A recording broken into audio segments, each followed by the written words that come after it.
Well, hello again, all the boys and girls out there in YouTube land watching. John and Ellie of Georgia Beer Reviews back at you today with another edition of Stout Sunday.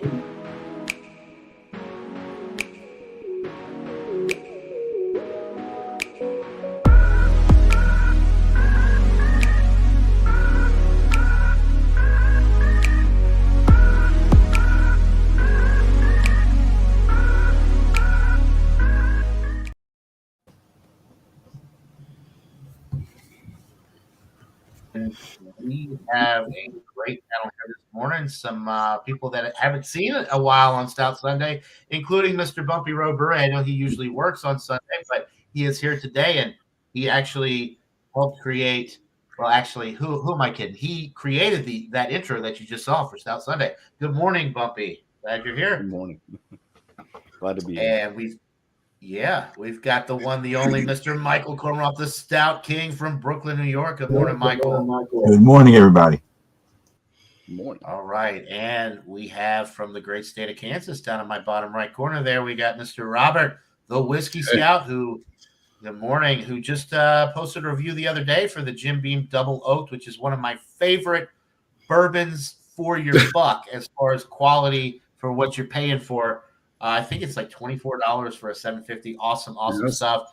And that breakfast that you were eating with it the other day looked amazing. So cheers, Robert. Glad to have you here. Thank you. Nice to be here. And Mr. Jean-Pierre, right below me, the Beverage Ramble, who is now in the state of Georgia, my former residence. Good morning, John. Good morning, John. Good morning, panel. Good morning. All right, so we are going to get right into it. We'll start with Mr. Bumpy Road. What do you got this morning, Bumpy? All right, so I have Always Anyways Pastry Stout from Branch and Blade Brewing Company out of Keene, New Hampshire. And this is 8%. And without reading through everything, basically it seems like it's a coffee biscotti type stout. So that's the can art there. This was actually gifted to me from John and Ellie. So, all right. You haven't seen what I'm bringing this morning. It's one of the ones you gifted me. So, anyway, okay. Good stuff. All right, Michael, what are you bringing this morning? From Flying Dog in Frederick, Maryland. This is their Peppermint Bark Stout at 8.1%. And it is a stout with chocolate and chocolate mint natural flavor.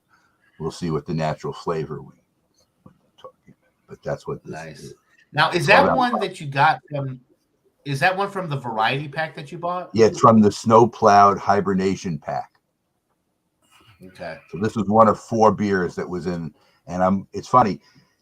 3/4 of it had dates that were Best by 3/22. So this is the last one, and then there was one that was the end of April, and I still have all those 3.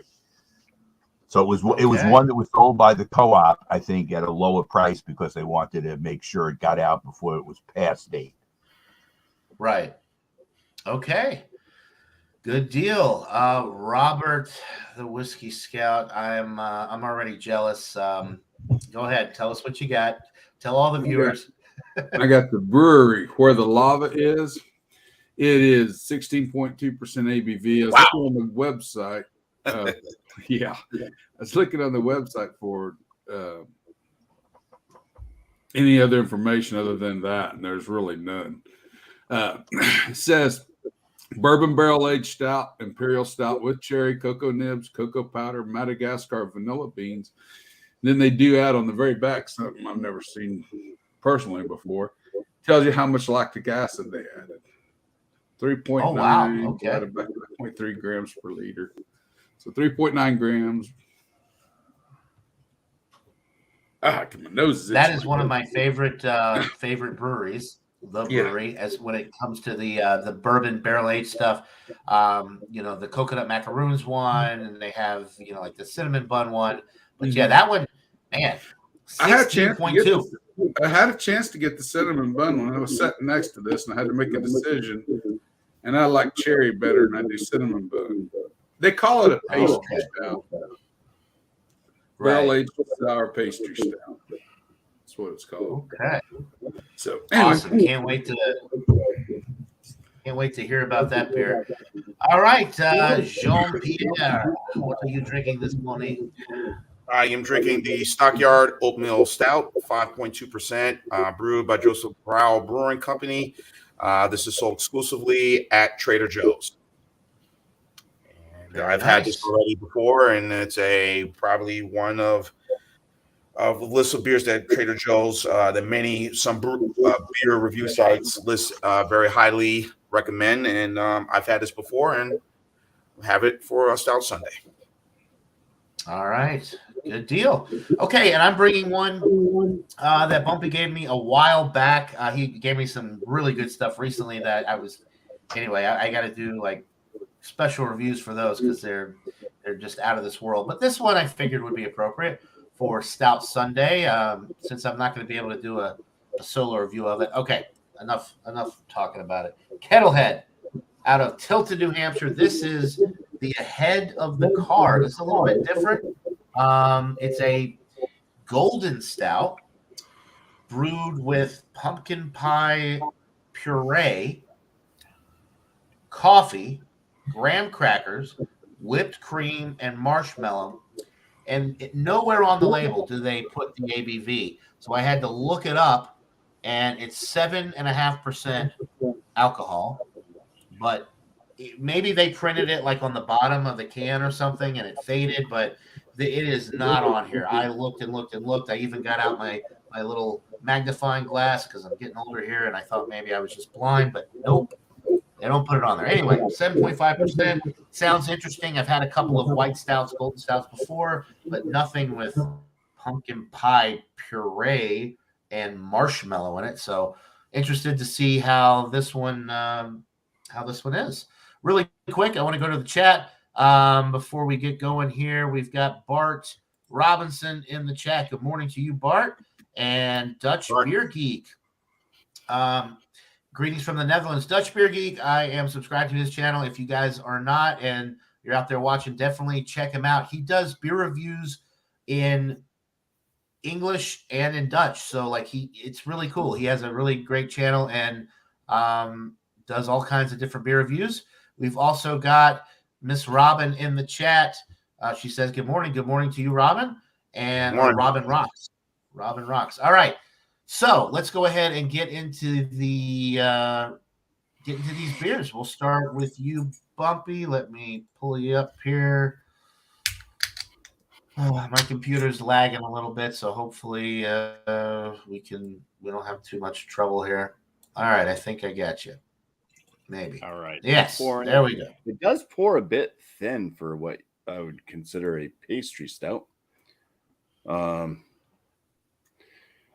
And the brewery is located where, Bumpy? Keene, New Hampshire. Okay. Yeah, it's got a kind of khaki, tannish, small head. Didn't really build a large head, and it is fizzing away like Coca-Cola. This is a deep brown. It's got the kind of caramel colors down below, a little bit amber-like. And yeah. Well, it smells a bit like coffee, a bit like chocolate. It's got a little bit of that kind of almond biscotti type note on the aromas as well. It does smell very similar, actually. I have some biscottis back over there that have almonds and chocolate on it. It does smell pretty similar to one of those. Some actual biscotti, not some more biscotti stouts, right? Some actual biscotti. Correct. Yeah, some actual biscottis.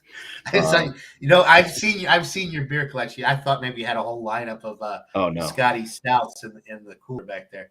The real double baked cookies. Nice. Yeah, so it definitely reminds me of what they smell like. Let's see what the taste is. Cheers. Cheers, Bumpy. Cheers. Cheers.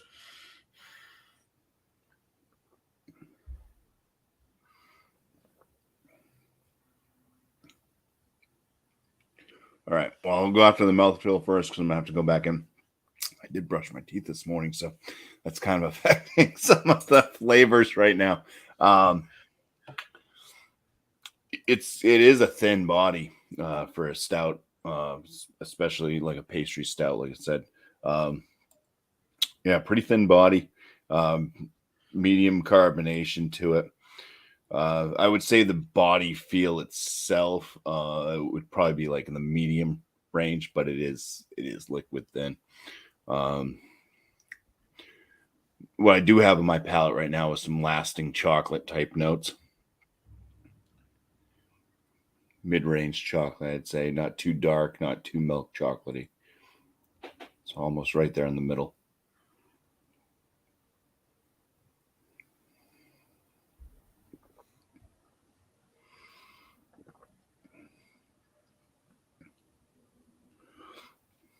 I'd say up front, it has a bit of that almond and biscotti cookie type note real quick. A bit fruity in the center. Some darker fruit type notes. This could just be the toothpaste messing with me. But yeah, and like a chocolate kind of finish. I do have this bit of chalky feel on my palate.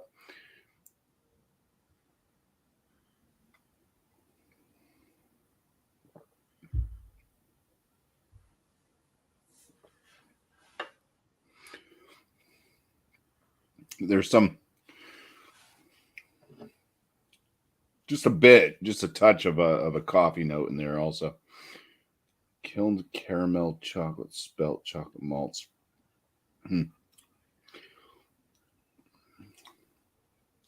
It is almond coffee, so I guess the almond is correct. There's an almond coffee that they're using. So, yeah, 8% ABV. I would say that's not really an issue. Don't really detect that, but I'll continue to drink on this, and hopefully I'll get some more flavor notes out of it. All right, good deal. Let's next see. time. All right, Michael, I'm going to pull you up, and man, glad to have you here, Bumpy. It's been a while. I know you usually work, so this is a nice surprise. So as I've said, Flying Dog, Peppermint Bark Stout at 8.1%. And I will read you what they say about it.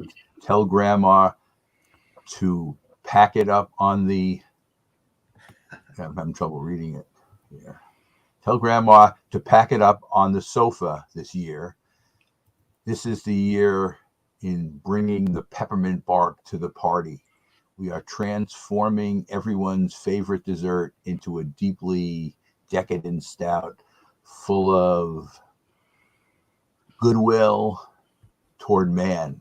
I like the way they get philosophical. So enjoy this stout for the holidays. Okay, we'll see. All right. Let me open it up. You got a pretty good deal on that variety pack too, didn't you? No, it was very good. It was very good. It was just a little over $1 a bottle, which whenever you get that in any of these, it's pretty fantastic. Let me show you what it's like on the pour.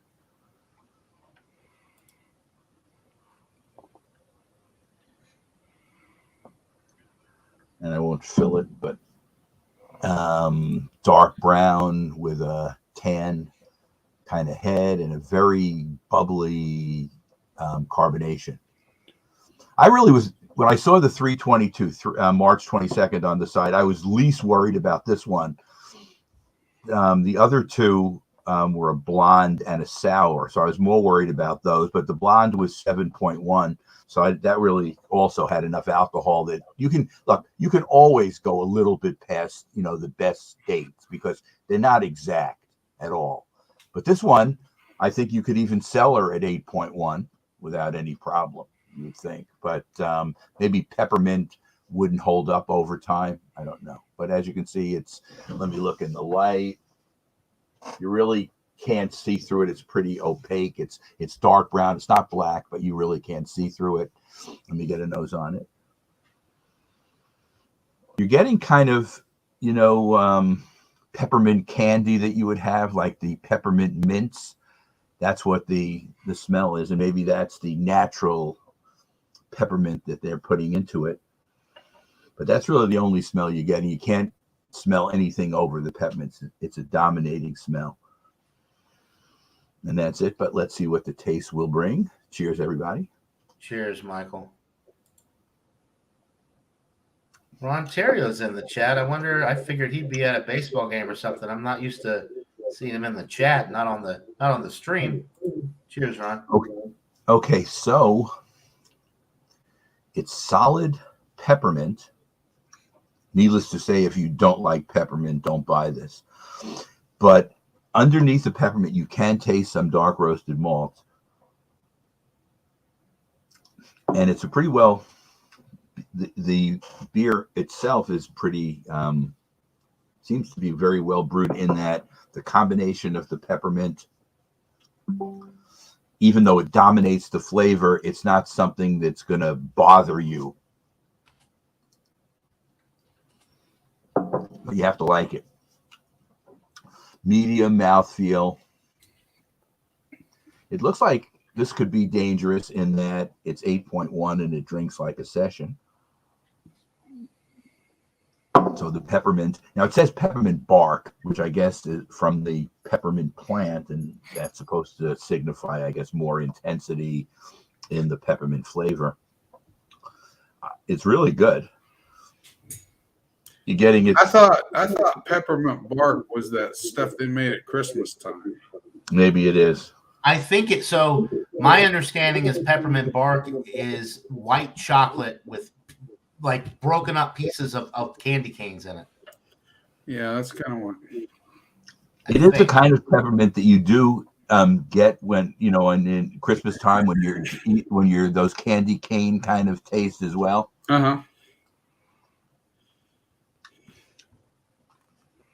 I like peppermint, so for me this is a really good beer. And if you have to pick on it, you could say it's one note, but they're advertising it as a peppermint beer, so you expect it to be that. I'll keep sipping and come back with a number the next time around, but I'm enjoying it. All right, good deal. Ron says he's just a viewer today. That's unacceptable, Ron. No, I'm just kidding. I know I don't get to join a lot of the others' shows, so I get it. There's a lot going on. Kyle, live action boys. Cheers to Kyle. Cheers to Craig Swenson. Okay, so let me see. Let's go to Mr. Robert with his 16.2% behemoth of a beer. It says on the back, I just read this. Crack into this treat and you'll get oozing molten cherry chocolate lava cake. So that's where the lava cake comes from. The lava. Where is the lava in this beer? I've had one of them. Those. What was they called? It was a cake they had on a cruise ship where they put vanilla ice cream on top of it, and there's a warm chocolate, and you open up the cake, and then there's like chocolate just oozes out. Yeah. Okay, Classic so lava kind of right what there, I don't. Yeah, I don't think I've ever had a lava cake in my life. Pretty but good. Anyway, sound well. I know. Me too. I would eat. I can't do it now. I got to cut back. I'm supposed to, but it ain't probably going to happen yet. All right, let's get the pour on.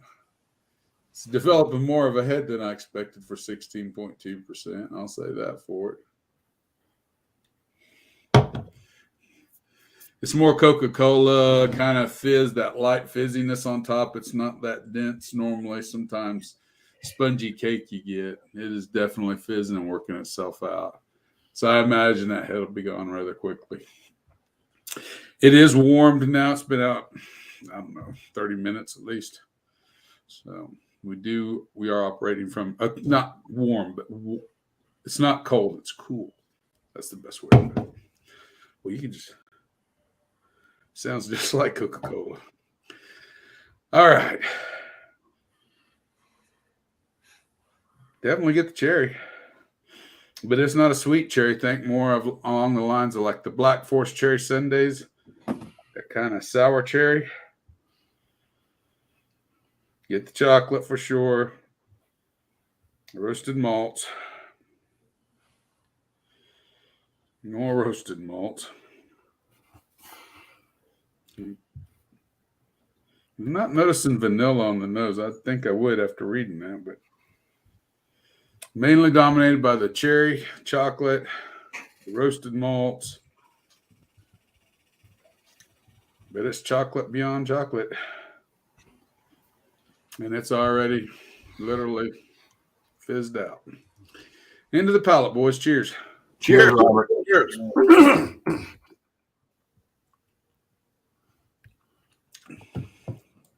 Thinner than expected. It actually drinks like Coca-Cola. Literally. It's not. It drinks carbonated of all the things. That's wild. Cherries and chocolate and chocolate and cherries and cherries and chocolate. I cannot. This is pretty damn good. I wish it was thicker. It would hang around on the palate more. It's moving too quickly. I mean, you get this sour cherry sensation all the way down the back of your throat. Oh, you could drink this fast, guys. No, alcohol content? None. 16.2. Maybe it drinks kind of like a mixed drink of all things. It is, you know how sometimes you'll get, maybe I don't know if you guys drink whiskey sours or whatever, but you'll get a little bit of a alcohol note, but that's about all you ever get. It's just the tiniest of alcohol notes. And that's all you are getting with this. It's different. This is different than pretty much any stout I've ever had. I would think it would be thicker. I do get now as that rolls back around a little bit, I do get the Madagascar, the vanilla. I don't know Madagascar. I get vanilla. We'll leave it at that. I'm not that damn good. I was going to ask you, what does Madagascar taste like, Robert? I don't know. A jungle. Well, that's where them lemurs all come from, I think. It tastes like lemur poo. I don't know. Anyway, honestly, the two, it's pretty. I'll try it one more time.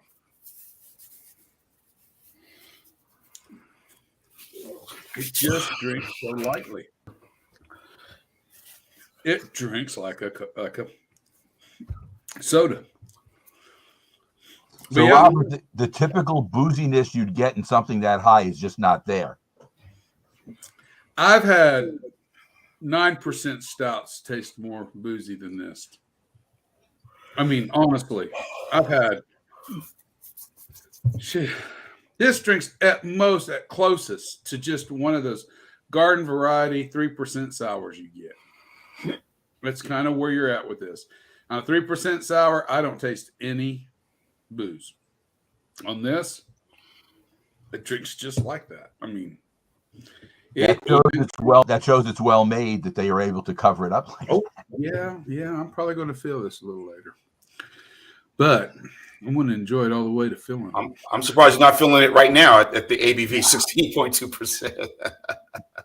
Now I had 3 shots. You're not even getting like a warming.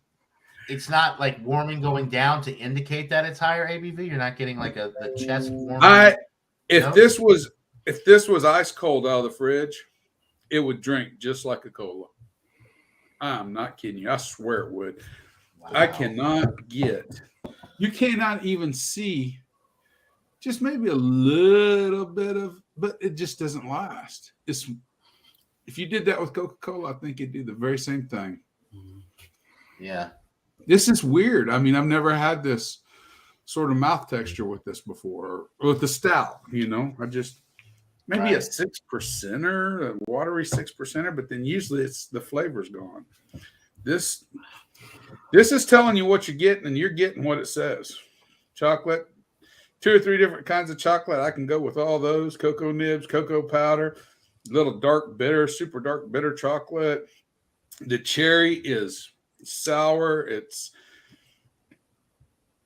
bold. And the vanilla, I just get it on the very tail end of everything. I don't really get it up front. For me, it's on the very tail end, on the back side of the palate, all the way down. Right. The All lactic right. acid, that's something else, because they say 3.9% lactic acid, but they also show that same number as the what would they show that on beer? Not Beer Talk, the website brewery. It says the 3.9 is actually a pH, what they're listing as the pH on there. So I don't know if that's directly related to the lactic acid on here. Oh, it says right there above it, pH total tritable acidity. Analysis as of canning date may vary over time. Interesting. Okay. I don't know. Guys, I'm liking it. It's plain, it's simple, it's to the point. I don't know if it was worth the price I paid. We'll discuss that when we get to the next one. All right. Well, sounds interesting. Sounds pretty amazing nonetheless. We'll let you keep sipping on it and come back around. Let's pull up Mr. Jean-Pierre and let him talk about his Stockyard Oatmeal Stout. Yeah, Stockyard Oatmeal Stout, and this is 5.2%. This is one of the brands from Joseph Brown Brewery. Sold at Trader Joe's exclusively. I'm sure other places, but mostly see it at Trader Joe's. I've had this before. I know Michael has brought this on Stout Sunday and a few others. Gets a favorable score for a stout that's kind of very low, kind of more sessionable than anything. Hopefully you guys can see it. I'm over here by this window right now. I'm actually in my bedroom right now doing this. So nice little color, nice little head up top. Immediately you get that as a chocolate scent immediately right away. A little bit of coffee. Not always sorry. I just took it out of the closet. Actually, I left it in there at room temperature, so I didn't have it in the refrigerator. So smells pretty good. Here we go. Cheers, everyone. Cheers. Cheers, John. Cheers.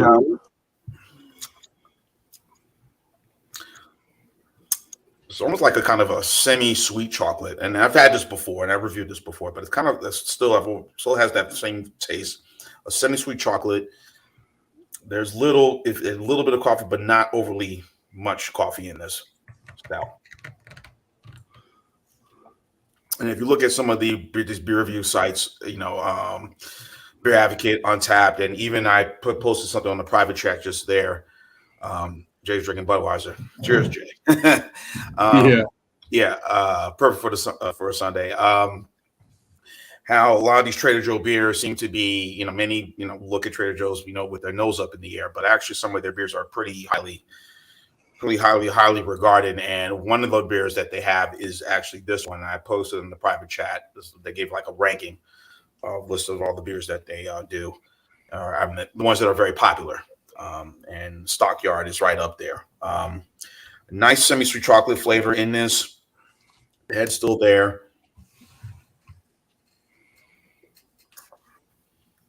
Nice, very malty, and not overly heavy. And where Murphy's is like 4% and Guinness Extra Stout is 5.6. I'm not saying this one is better than the other three, but I would put this right up there with those. I would put this up there with the other two. And there's a little sweetness to this as well, too. So that makes it all right. So is it better than those two? No, absolutely not. But it could hold its own. So not bad. I will come back and give my score. All right. Good deal. That leaves me Yes, sir. with my ahead of the carve from Kettlehead. Let's pour it up. Definitely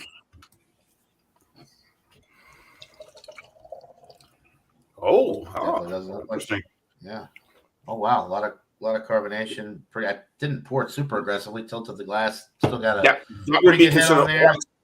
that would be considered white stout, John.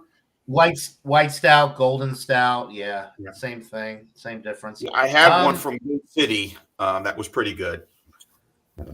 A white stout from 1050? No, Gate City Brewery. Oh, Gate City. I thought you said 1050. Like, No, wait, no, no. I'm like 1050. No. Okay. Gate City has a white stout that I tried. Yeah. The Golden Embler, I think it is.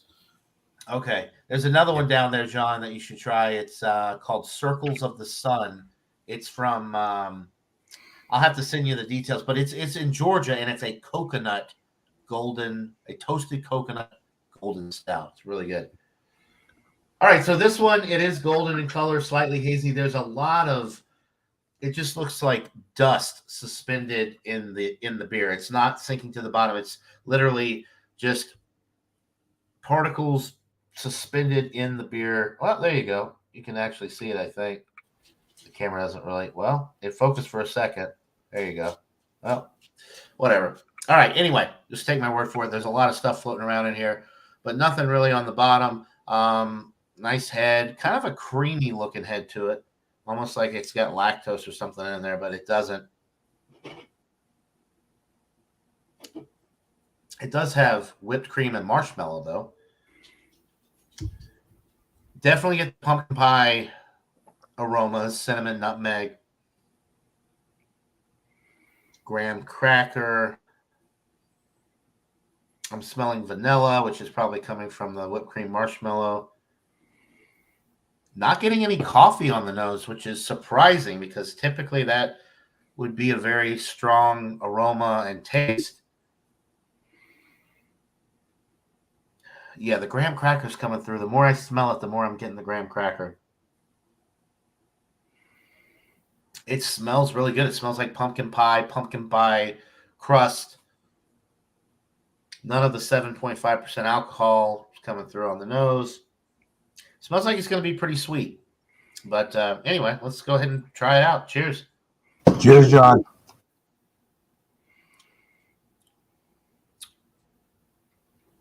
Okay. You do get the coffee on the palate. It's not too strong, though. It's nicely balanced with the other flavors, but that was the first thing that I picked up on because I wasn't getting it on the nose. Picking up a little bit of that coffee.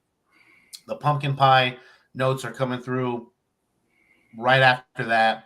Definitely cinnamon being the lead flavor with the pumpkin pie spices that they use. A little bit of nutmeg. And this one has a little bit of the actual pumpkin, like the gourdy pumpkin type flavor. The actual pumpkin flavor is in there too, which is nice. Not getting, so I am getting a little bit of vanilla, but they put whipped cream and marshmallow in this. There's no way to really differentiate, at least with my palate, between those two. It just comes across as like a sweet vanilla flavor. Because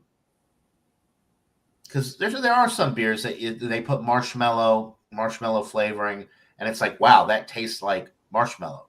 This is just more of like a vanilla sweet type flavor. I don't know if I've ever had a beer with whipped cream in it either. So this actually has whipped cream in it, which is probably why I mentioned earlier that lactose, that creamy head and the lactose like feel to it. That could be coming from the whipped cream.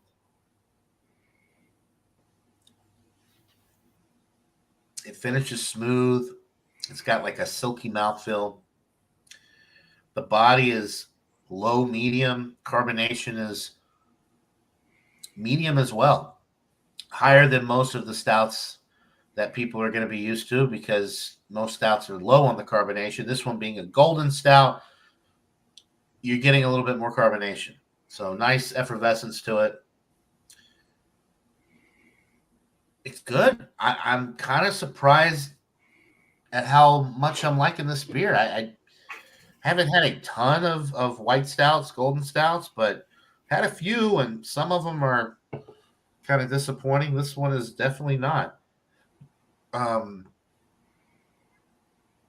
Very interesting and uniquely different type of product.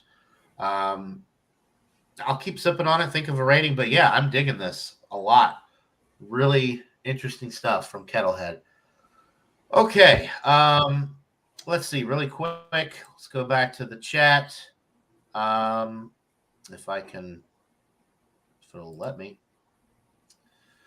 Oh boy. All right. Technical difficulties. There we go. Okay. Friar Tuck is in the chat. Good morning to you, Friar Tuck. Jason Cleveland, good morning to you. Everybody's kind of talking back and forth with each other. Ron got a deal on some Cuddy Sark the other day. They're talking about that. And Friar Tuck is drinking a Mystic Bridge IPA as he watches. Never heard of it. If you would, Friar Tuck, put the brewery, the location, like where that beer is from. I've never heard of that. That's interesting. Okay. So let's thanks to everybody in the chat. Let's go back around and we'll give some final thoughts and ratings on all of these wonderful beers. We got to go back to Bumpy first. And why don't you tell us about what you're thinking for a rating for your Branch and Blade? So I did grab I grabbed one of my actual biscottis. Yeah, it's quite similar. I mean, the cookie thing itself has got a little bit more of like a cardboard aroma to it at this point. These things are ancient, but take a bite of the biscotti cookie. Things I noticed out of it.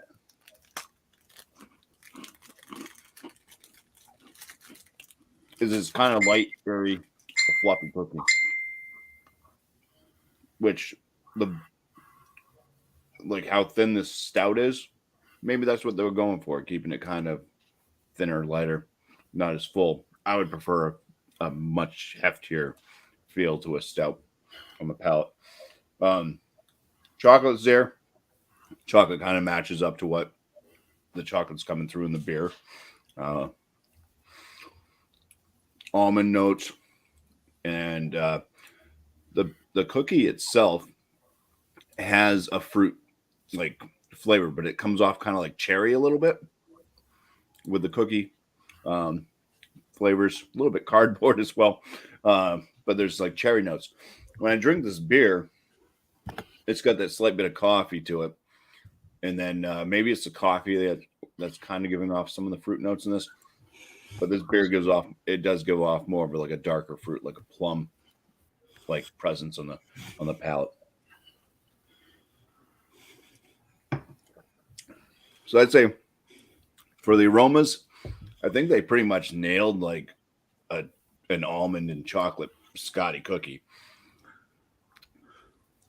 Maybe with a little cup of coffee next to it. So I think they did a great job with the aromatics. On the flavors, I'm not digging where that fruit note's going because it really does get pretty hefty with that kind of plum-like flavor. I'm also not digging that it is so thin as it travels down the palate, down the throat there, and I'm gonna land the beer at an 88 out of 100. It's mostly just the flavors and the mouthfeel for me, but the aromas are spot on. Gotcha. Okay. That sounds fair. I remember I enjoyed it, but yeah, I mean, it wasn't anything that really blew my socks off or anything. Yeah. If they barrel aged it's probably right around there. Like you got the Evil Twin biscotti break. It's kind of similar to that, actually. I think that's kind of a thinner stout and everything too. So Evil, I mean, yeah, I guess I could see obviously some of the similarities with the biscotti in there, but yeah, Evil Twin to me is for the most part on another level with most of their stuff. And that one, they actually have a so they have the biscotti break, and then they make two different versions of that. They have the Imperial biscotti break, and then they have another one. Michael and I did an examination on it a while ago, probably a year ago. But anyway, okay. Go ahead, Robert. You definitely want the coffee taste with biscotti. I mean, they're meant to go together. I take my biscottis and I dip them in my coffee and eat them that way. So you're expecting the same thing out of the beer.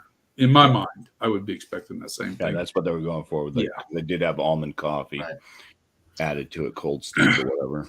Right. That's kind of okay. All right. So we got I actually took mine out. I have one. Yeah. I thought years ago I seen that, but I don't know if I've seen it since. Now, if I'm not mistaken, the other one they make has cinnamon in it. Or not cinnamon, it's pepper. It's a hot pepper that's in it. Yes, that's the one. That's the one that I had, and we did. So you drank the regular one, and I had the one with the pepper in it, and I really liked it. See, Bumpy, you would like that one because it's spicy because it's got like chili peppers in it. The chili hazelnut biscotti break. So it's got hazelnut in it too. I think. Anyway, I think I've had that, Michael. I don't see it in any of my notes. I may not have reviewed it on here, but I recall that one very clearly. Maybe you had it and you just didn't write it up. You had it exactly. And didn't write it up. It happened. You may have actually been. I know Michael and I. You may have been on the examination with us for that one. I know we did the big ass money stout together. You, me, and Michael. Yeah. And I thought maybe we did the other one too, but maybe not. Anyway. We'll go back and look later after the live stream and see. But I know for sure I did the chili hazelnut biscotti break and I really liked it. And Michael had the regular. I'm in agreement with Bumpy though that the this Evil Twin is lighter than some of their other things. I mean, it's 11.5% alcohol, so it's more than the one he had today at 8%. But it's not a heavy duty stout because you think of some of their even more Jesus and some of the other. Yeah, stuff. I was going to say the even more Cocoa Jesus and some of the ones those are more motor oil type with really heavy viscosity and whatever. Right. This is lighter, but this would be heavier than the one Bumpy had today because the extra 3.5% alcohol has to include some. It's not. I don't think it'd be more medium bodied than thin. I think. Yeah. Right. Okay. Well, Michael, since you're what are you thinking? Getting to my Peppermint Bark, if you have to pick on it, which obviously since we're being objective and we have to be fair to how we're rating these things, it is a little bit one note in that it's basically only peppermint with a little bit of dark roasted malt that you can pick up. So like I said, if you don't like peppermint, you don't want to even bother. You could taste it, but it's not going to be something that's going to interest you, I wouldn't think. Yet it's well brewed and well put together, and I am enjoying it. As you can see, all I have left is just a little bit. It's going down nice and easy, huh? And it does cover the alcohol well. So, like I said, it drank more like a session than 8.1. So I'm going to give this the highest A- I can and give it a 92. But highly recommended for stout people who do like mint. If you like mint, this is one you should try. If you don't like mint, don't bother. It's just not worth dealing with. But for me, to be one of the ones in my 4-pack of these flying dog things, it was a find for me because normally you don't get stouts in those 4-packs. Right. Now, I can't remember. I know you said there were flavorings in there. Is it natural and artificial or just natural flavorings? It says natural, and it doesn't taste, the peppermint doesn't taste phony. So I have to say the peppermint, it's like a peppermint patty kind of, taste like the mints you get sometimes. Junior mints comes to mind, that kind of taste. So I don't know if you'd consider that natural flavor or not, but it's minty. And peppermint is different than other mints. I think peppermint is sharper than some mints. Peppermint, spearmint. I mean, there's different ones and whatever. But I like it. I like it. In order to have gotten a higher score, though, I think it would have had to have other things in it. other things. It's a little bit more complexity, some other flavors in there, maybe. It's just very straightforward in what it's doing, and so. Right. Okay. Well, thank you, Michael. Now this is what I'm really excited to hear what Robert thinks about this 16.2%. Where is the lava from the brewery? So what do you think? What are you thinking, Robert? All right. Now I need to read you another piece of the back of the can after I finally read it all. And it's kind of going to feed into a little bit of what my score is going to be. It says, we mix this stout. We mix the stout batter until smooth, then baked it in bourbon barrels and baked it. I don't know how you bake it in bourbon barrels, but they apparently baked it in bourbon barrels for tower. I can't even pronounce that word. Very tall towers, toweringly. I can't pronounce that word. Towering. Yeah, toweringly thick and rich character. Let cool before digging in. Okay, I had it cool. And toweringly thick and rich? No. Too carbonaceous for that. This maybe because they use the word sours in it, it skews more to the sours and how sours drink. But it is not thick. It is not thick at all. I mean,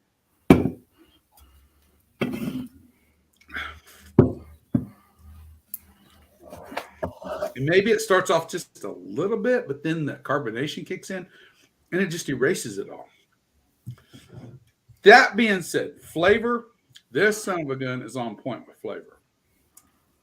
But everything else stout related is just not there. I mean, we can't see through it. So there's got to be some sort of viscosity to it, some sort of density within the stout itself, but just how it drinks is so different. Okay, I paid $11.99 for this. Okay.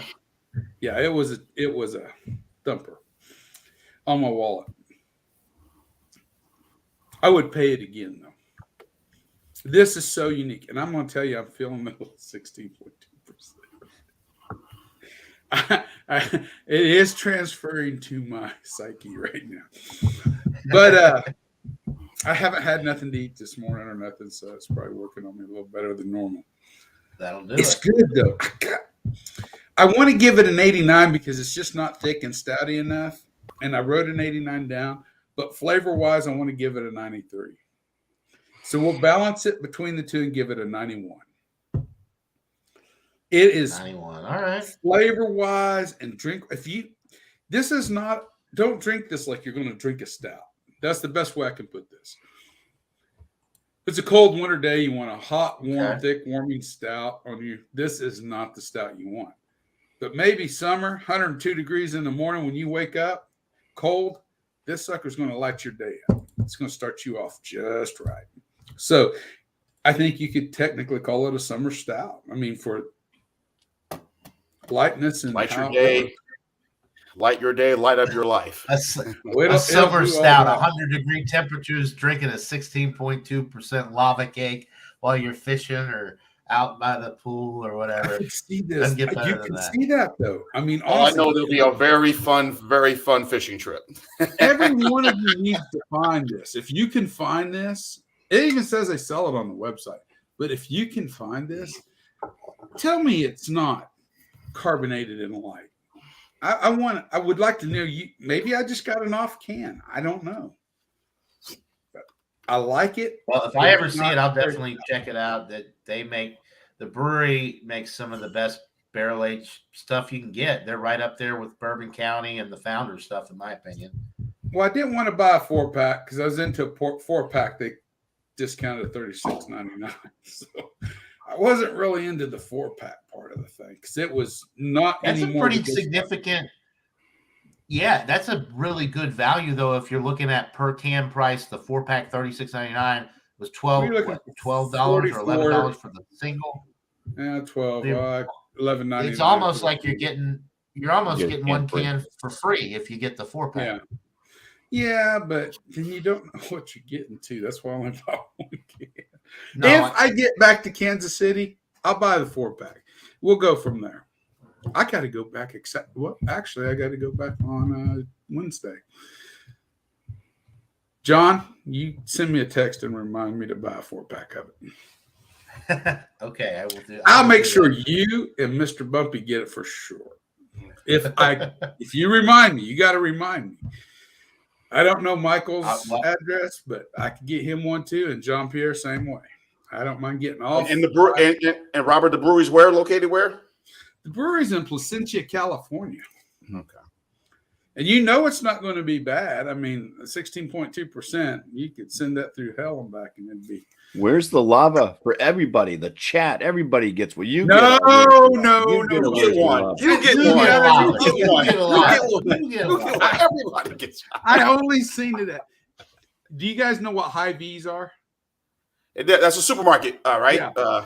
High V's up in Kansas City. They you got to go to the Missouri side. They have their own liquor store separate of all the supermarkets. Every supermarket has a liquor store, but on just across what we call state line there, it's just strictly sells, and they're more of a beer store. I went in there looking, thinking I was going to get a good deal on whiskey. Nah, but beer, my God, they got wall-to-wall beer in that son of a bitch. Robert, I just put my address in the chat. And singles too, right? And they got singles as well. You can get singles pretty easily up there. Yeah, I bought the single there for that, but they have 4-packs as well. And I believe they still have the cinnamon bun, but you guys know as well as I do. When I get back up there, I bought this a little over a month ago. Time I get back up there, it could be gone. So that's the way shit works.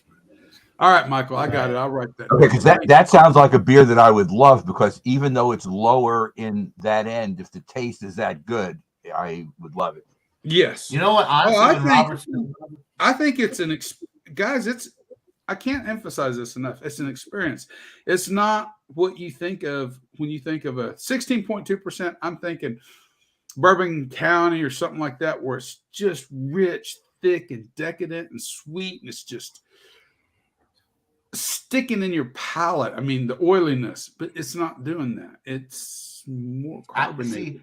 I was actually going to say that a lot of the way you were describing the beer with the cola notes and that it wasn't as thick and motor oily, didn't linger as much. To me, that is Bourbon County. Like the Bourbon County stuff is a lot thinner and less sticky than like some of the Founder stuff and some of the other big heavy hitting stouts, which I personally like, because you drink it and it's like, all right, it doesn't linger so much. It's like, it was amazing, but the sip is done. It's not sticking to the insides of my cheeks, and I want to go right back in for another sip to get more of that awesome flavor.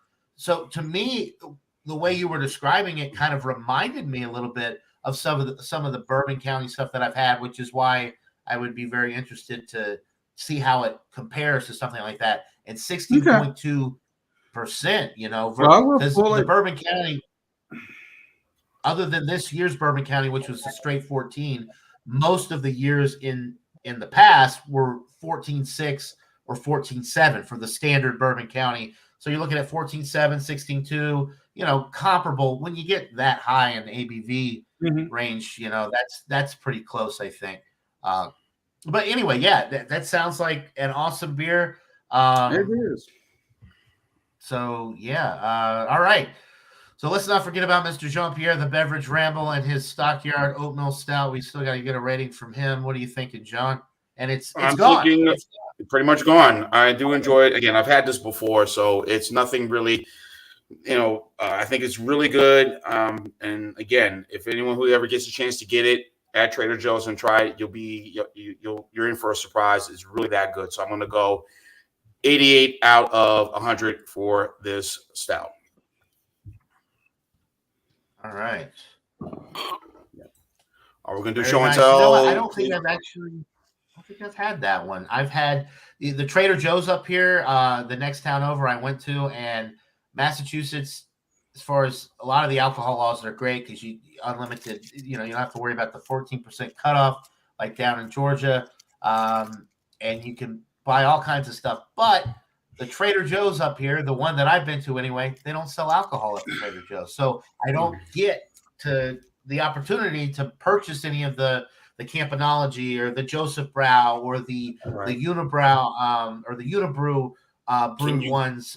Can you go? Michael, yeah. I was going to say any of your neighboring states, like Rhode Island or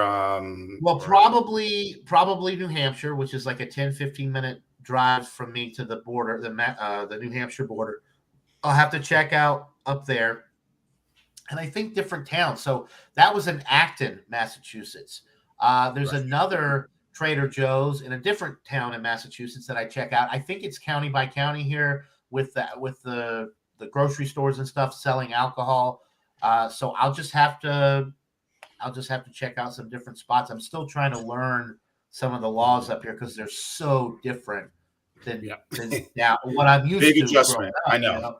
So I'm still trying to figure it out. But hopefully I can find a Trader Joe's around here that does sell alcohol, because like the simpler times Pilsner and Lager I really like.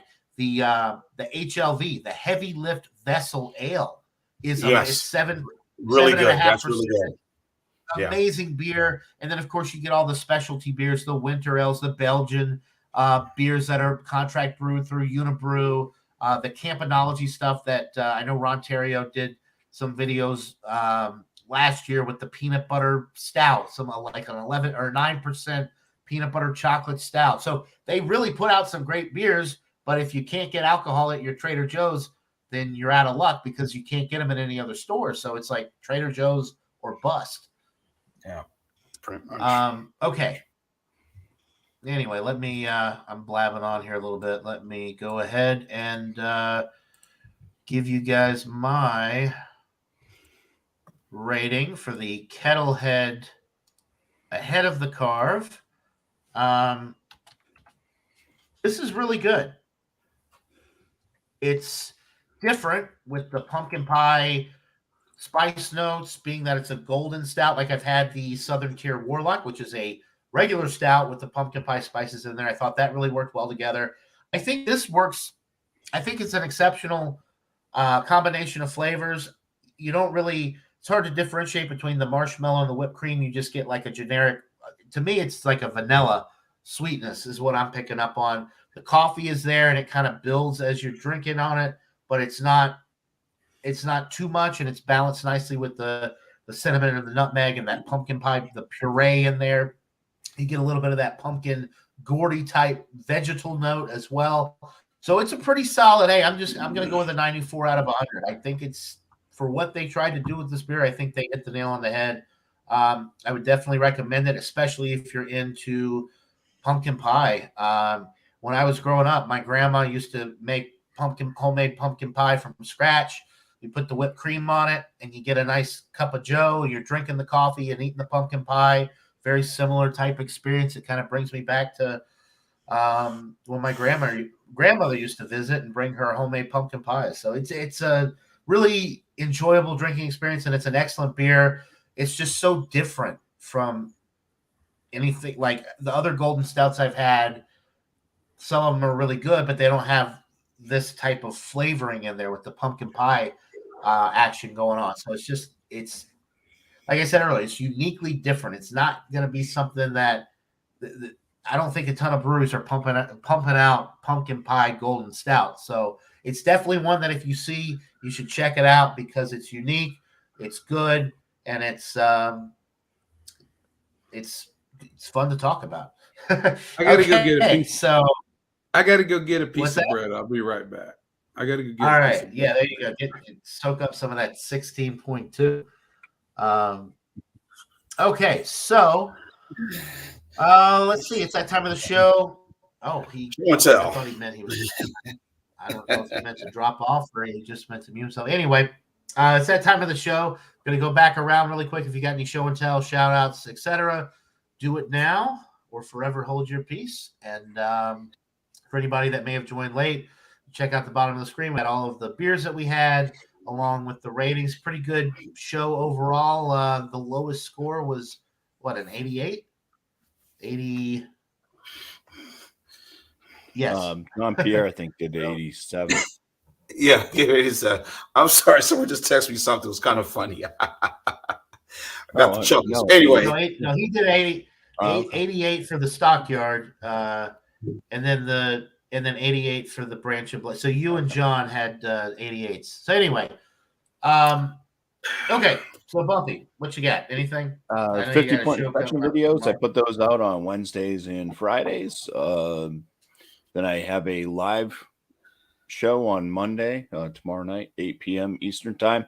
It's called New Brew. If you want to join up on panel, bring a beer that you've never had before, and also bring questions if you're going to be in the panel. If you have a question that you want to ask of the rest of the panel, or if you're in the chat, you can always throw out questions that you'd like the panel to ask if you're in the chat, and if it's appropriate enough, your question may be part of the show. So Monday night, 8 p.m. Eastern time, my channel. I actually have to split because I have a baby shower to go to. I knew you guys laughed at me. Thanks for having me on, John. All right. Well, Bumpy, thank you so much for joining. Always a pleasure. Have fun at your baby shower, and we'll see you. We'll see you soon. All right. All right, Bump. You good, man? Take care, Bumpy. All right. So, Michael, you got anything? Okay, so- well, I'm sure. The first thing I am going to show is this came out of, do you remember, John? I bought that Tavor 15 pack of supposed stouts and turned out to have 11 stouts and 4 Couple of black lagers in there. assorted other black lagers and Schwartz beers, which all of them turned out to be good. So I'm not unhappy about the aspect. I just think it's poor advertising to say it's a stout pack and not have at least stouts and porters only. A porter is acceptable to me, but the other ones, look, they're acceptable because they turned out to be good, so I can't complain. But whatever. But I'm going to show you the best thing, and I haven't had it yet, rated wise anyway, that came in it. Robert may be able to get this. This is from St. Louis, perennial ales, and this one is called Sump Coffee Stout. It's 11.5%, and it's a coffee stout with extra coffee. Okay. So in other words, I'll look for it. What they're saying is, you normally have coffee stouts. This one must be an amped up coffee stout. And because it is, the best buy date is 7/12/22, because normally an 11.5 ounce stout would last longer. What they're telling you is by getting to the summertime, the coffee is going to start to fade. So in other words, if you want to get your full coffee effect, drink this before the summer. And that's it. And I will try to drink it before the summer because I want to get the full coffee effect. I like coffee in the stout, and I'm sure I'll enjoy that aspect of it as well. It's telling you to drink fresh, as all beer companies do tell you to do. But I do put some of my stuff away to let it sit around on occasion. I do some aging of it, and I have to say it's worked sometimes. And I haven't gotten any of the type where I've done it too long. But John, I'm also sitting on that 9% Imperial Stout that's going on 7.5 years now. Wow. From North Carolina, and I have to do it. I mean, I just it's been I didn't get it new, so that's one defense that I do have for it. My nephew gave it to me, and he couldn't have given it to me before, like maybe 2018 or 19. So I haven't had it, but I probably still had it 4 years. But he had it before, and he didn't tell me when he gave it to me that it was already 4 years old. Wow, you guys. So I'm still sitting on that as well. As far as other shout outs, John, I assume you're hosting next Sunday, That's the plan, unless something comes up. John, but yeah, that'll be your first April broadcast, because that'll be April 3rd. April 3rd, which is a week from today. Yeah. So this is the last week of March we're in now, and I can't go on Bumpy's show tomorrow because Giant Space Monkey is coming over for another at least 2-person deal, and there's a third person invited, but he went away for this weekend, and he said if his weekend is too heavy duty, he's not going to be able to come tomorrow. Hopefully he relaxed and he can come, But I understand if somebody goes away for the weekend, and I'm not even sure it's a beer drinking thing. It could just be something where he's traveling long distances and stuff. It does take a lot out of you. He's much younger. He's in his 30s, so maybe he can handle more. But he told me he would tell me later today whether he can come tomorrow or not.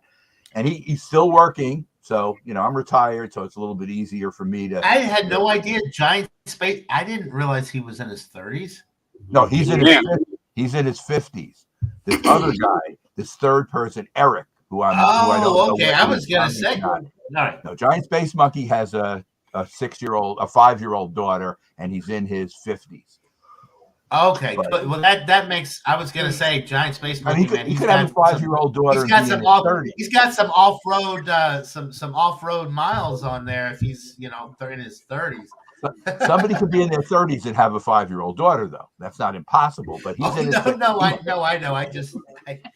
thought I knew. I was like, there's no way Giant Space Monkey's in his 30s. Okay. He's an older dad, though. In other words, his wife is 10 years younger than him.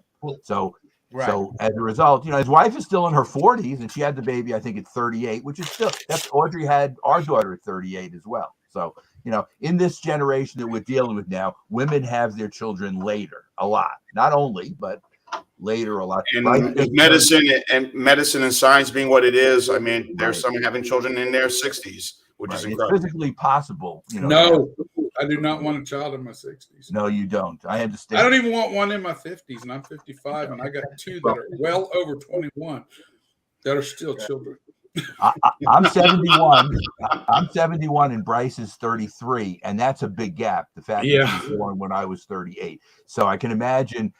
Giant Space Monkey, who I'm not sure exactly how old he is, but maybe 52, 53, whatever it is. His daughter is going to be 6 in the summer. He's got a long road. So whatever it is, it is. And my sympathy toward him. You do the best you can. He's in good shape. And we got back to doing these things on Monday because he has Monday, Tuesday off. So this way he has Tuesday to recover because he doesn't come up when I have my Thursday night things. Friday morning became too hard for him and he just couldn't handle it. So we do these, monthly gatherings. And that one's coming up, a week from this Thursday also, in the first week of April on the 7th. So that'll be pretty good too. A really good friend of mine, him and his wife, his first wife and my wife knew each other. Well, we all know each other. They had their kids. Well, he divorced her and got remarried after 19, 20 years, had another kid. I said, power to you, brother. Power to you. I'm ready for grandkids, so I can spoil them and send them home. There you go. Well, guys, really quick, we're going. I'm sorry I don't want to cut you guys off or anything. We're going over an hour, so I just want to wrap it up. John, Robert, shout out. I know Robert's posting some good videos again. It's been a while. He's getting back into it. Just y'all go check out the Double Oaks. Robert, anything else? Well, it was funny that they talked about the Prohibition Stout because about a month and a half ago, I brought up all the older stuff that was open that I want to do reviews on before it kind of gets out of date, sort of. That was one of the ones that actually I brought up.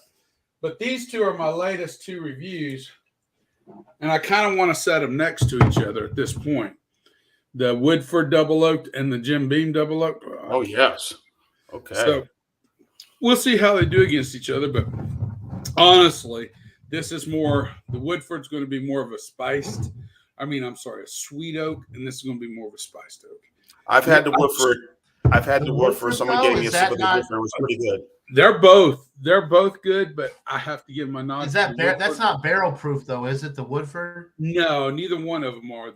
The Woodford's 45.2%, and the Jim Beam's 43%.